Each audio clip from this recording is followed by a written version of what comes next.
Our top stories tonight. Zimbabwe President Emmerson Mnangagwa is safe after a failed assassination attempt at a ZANU-PF rally. The ANC's Limpopo conference continues after the court rules the case lacks urgency and should be struck off the roll. This is eNews Weekend Edition, live from Cape Town. I'm Tony Ndoro. Now, Zimbabwe's President Emmerson Mnangagwa is safe after a failed assassination attempt.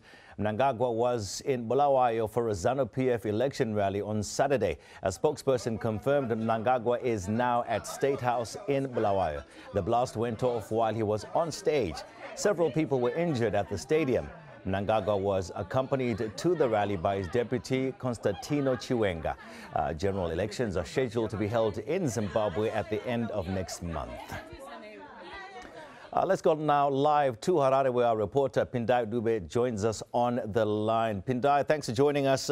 We know the president is safe and he was unscathed in the explosion itself, but one of his vice presidents was injured. How serious were these injuries? Thank you, Tom. Yes, the president is scarce, as you mentioned, but 8 other senior ZANU-PF officials have been injured, including the vice president, Kembo Mohadi, and Minister Opam Chinguru, who is also the ZANU-PF chairperson, and the wife of Vice President Chiwenga, Constantino Chiwenga, the other vice president. And the President Mnangagwa was on air right now on the state media talking about what happened. He said he's surprised, but he doesn't think the people who did this are from the city of Bulawayo. He thinks they're from outside Bulawayo. He said this is the 6th attempt on his life, and he wonders why people want to kill him. So that's what we heard so far, Tony. So, Pindai, if the president is saying this is the 6th attempt on his life, now we know from past history within ZANU-PF, a lot of the strife has been internal. Did he mention at all who he may think is trying to do this to him? No, he didn't mention anybody. He said he's waiting for the police investigation. At the moment, he didn't pinpoint at anybody. You remember, Tony, but generally the election campaigns in Zimbabwe currently has been very peaceful. This is the first incident of violence we have seen since the campaigns for the July 30 elections have started. So everyone is shocked. No one knows who is really behind this. What we understand is that the police have sealed off the White Stick Stadium where this happened. Yep. They are still investigating. All right. Thank you so much. That's Pindai Dube talking to us live from Harare. Now, some Zimbabwean opposition parties are calling for next month's election to be postponed. The parties and some presidential candidates say the Zimbabwe Electoral Commission is not sufficiently prepared to hold free and fair elections. The country is expected to hold presidential, parliamentary and council elections on the 30th of July. Zimbabwe correspondent Pindai Dube has more. MDC members protested in the streets of Harare, demanding transparency from the ZEC. They have accused the Electoral Commission of planning to rig elections in favor of ZANU-PF. At the same time, concerns about the country's ailing economy remain. Zimbabwe's unemployment rate remains stubbornly high even after President Emmerson Mnangagwa took over the reins from long-time ruler Robert Mugabe last year. I think the economy still remains critical, and there's a cash crisis, there's deindustrialization. Investors are interested but have not yet made the plunge because they're waiting for some political certainty. And that's an interest. You know, I think the politics is one thing, but you cannot connect it from the economic situation, disconnect it from the economic situation. During his inauguration, Mnangagwa promised that Zimbabwe will hold free, fair and credible elections this year. Previous polls have been marred by violence. Pindai Dube, Harare, Zimbabwe. Now, the ANC's Limpopo conference is going ahead as planned. Judge Tinswalo Makubele has dismissed the urgent court application by disgruntled members of the ANC in Limpopo with costs. The members say processes preceding the conference were unlawful. I listened to Mr. Mpofu and I probably took a long time because his approach was that maybe the merits would, according to him, they are intertwined. The agency is intertwined in the merits. I've listened carefully, and after listening to both parties, the order that I'm going to give under the circumstances is that the matter is not urgent, and consequently it is struck off the roll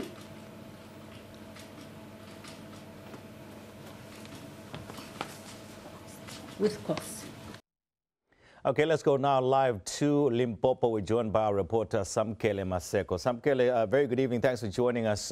Let's talk about the disgruntled members first. What issue do they have? I know it was with the Provincial Executive Committee, but exactly what was it? And also, have they exhausted all of the internal processes before going to court?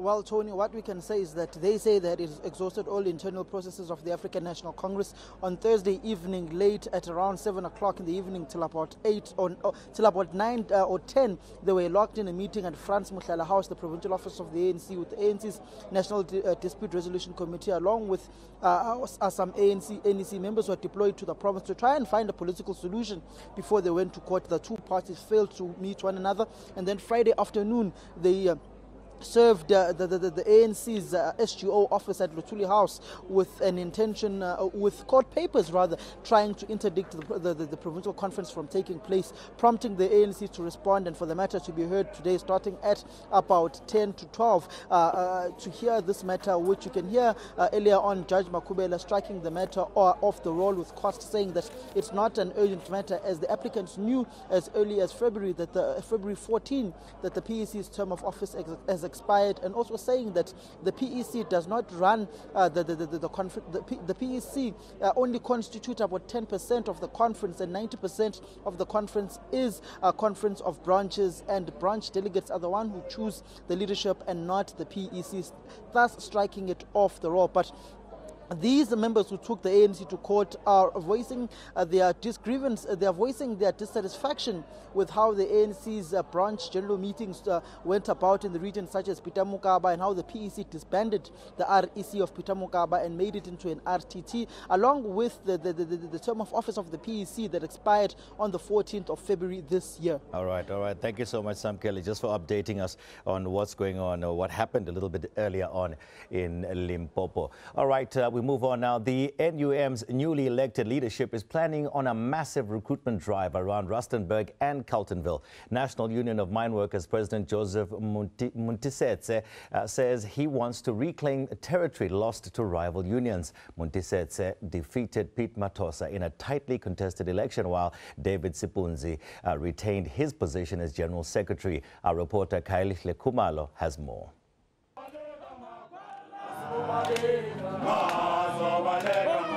A reports-back rally in Vosloorus aimed at welcoming the new leadership. But only a few members decided to go inside the stadium, leaving a lot of empty chairs. So how does the union hope to revive itself? But moving on to issues confronting the NUM, Muntisetse says mine safety should be a priority. We believe that there has been a problem of working today. It's a weekend of most of our members were getting in underground. That's why we don't have many of them here. Some 45 miners have died in the country's mines so far this year. 20 of them at Sibanye Stillwater operations. We are calling for the shareholders. We want to meet with the shareholders that they must disband the board of directors, which appoint management that does not care about the lives of people. The new NUM leadership will be in the office for the next 3 years. Alliance partners have advised the office bearers to revive and radicalize what was once a giant union and not purge those who lost in the election during the Congress. Kylie Kumalo, Fosleras, Ekuruleni. All right, time for a short break. When we come back, over 50 young South Africans detained in China over an alleged visa scam are expected back in the country on Monday. Stay with us.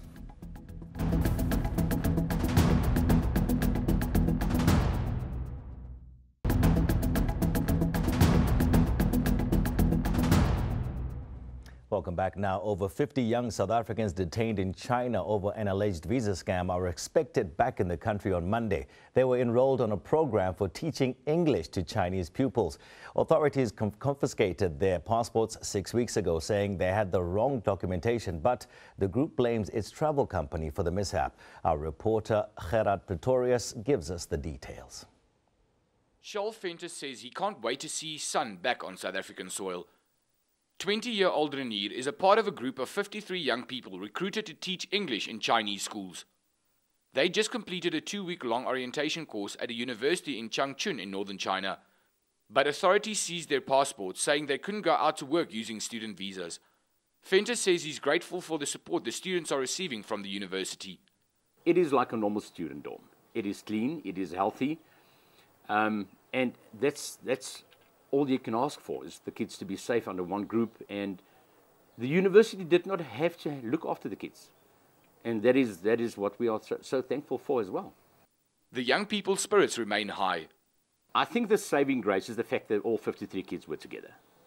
You know, that group, and one day the one is up, the next day the one is down, and that camaraderie over there is what carried them. He says the company that handled the young people's visas turned out to be dodgy. Owen Wang, the owner of Sunday Youth International, is purely to blame for this. He duped a lot of people. He is currently in arrest in China, and we do believe that the Chinese authorities will take its course and prosecute him from there on. But 2 other South Africans won't be returning for now. We are unfortunately sitting with 2 South Africans, which is still there, which is still under question by the Chinese authorities. And we know that our South African ambassador from Beijing is flying over to go and see them on Monday. And I will only step away from this once all the South Africans are back in South Africa. Gerard Pretorius, Centurion.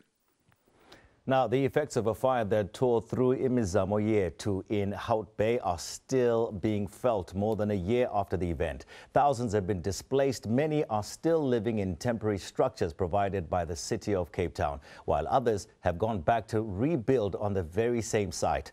The community is still divided over the super blocking project, a process aimed at upgrading the area by building roads, installing electricity, drainage systems and other services.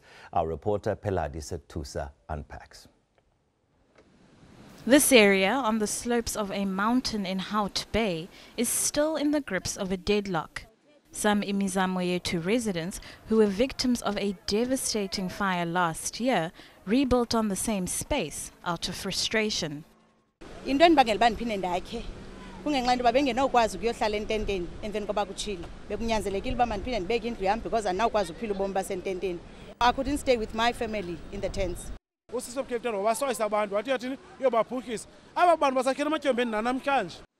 refusing to vacate the land to make way for the super blocking process. Meanwhile, some 500 families are living on a semi-serviced site. While the people here say they're in favor of super blocking, they doubt it will happen soon. Uthulekile akubizwa meeting ngaba bantu ke bazikomiti kwimeko endibonayo apha analo ithemba izindlu asizuzifumana.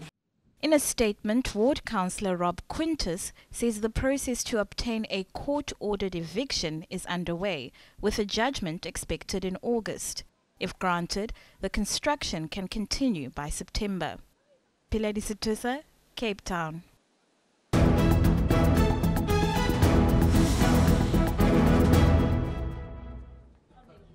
Here's a recap of your top stories. Zimbabwe President Emmerson Mnangagwa safe after a failed assassination attempt in Bulawayo.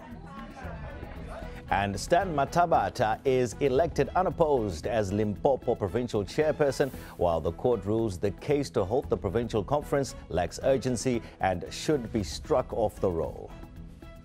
Well, that's almost all the sport we have for you this evening. After the break, we have your weather details, and then polar bears in Germany have predicted the 2014 World Cup champions will beat Sweden tonight. Stay with us.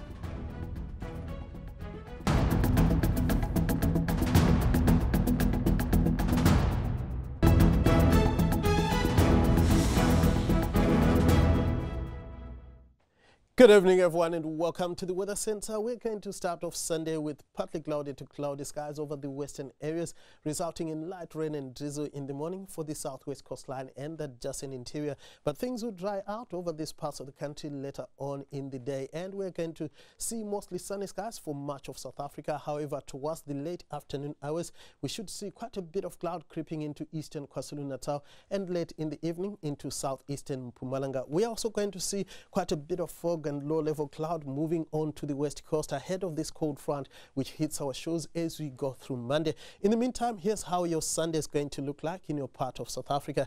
It's going to be mostly sunny for much of the Northern Cape, pleasantly warm for Upington and Prieska, peaking at 24 degrees, but much cooler for the southern parts of the province.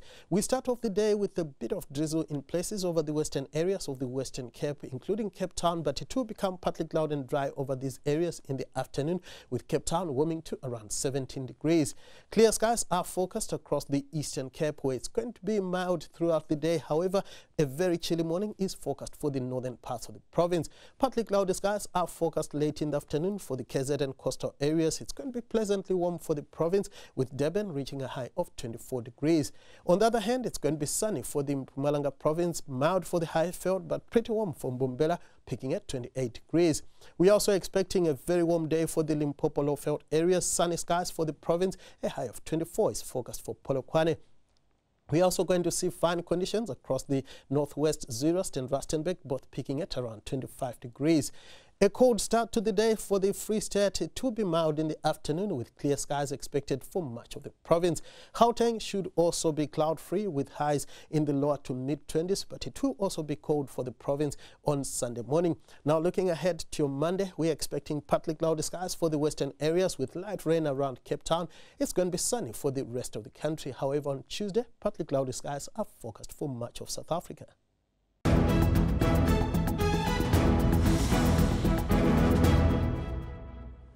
Now, polar bears in Germany have predicted the 2014 World Cup champions will beat Sweden tonight. Cub Nanook and mother Laura were given food in 2 boxes, one marked with the Swedish flag and the other in Germany's. While the bears ate food from both boxes, they started at the Germany pile, which according to the zoo means Germany will win tonight's Group F encounter. The 4-time champions must win this evening after losing their opening game 1-0 to Mexico.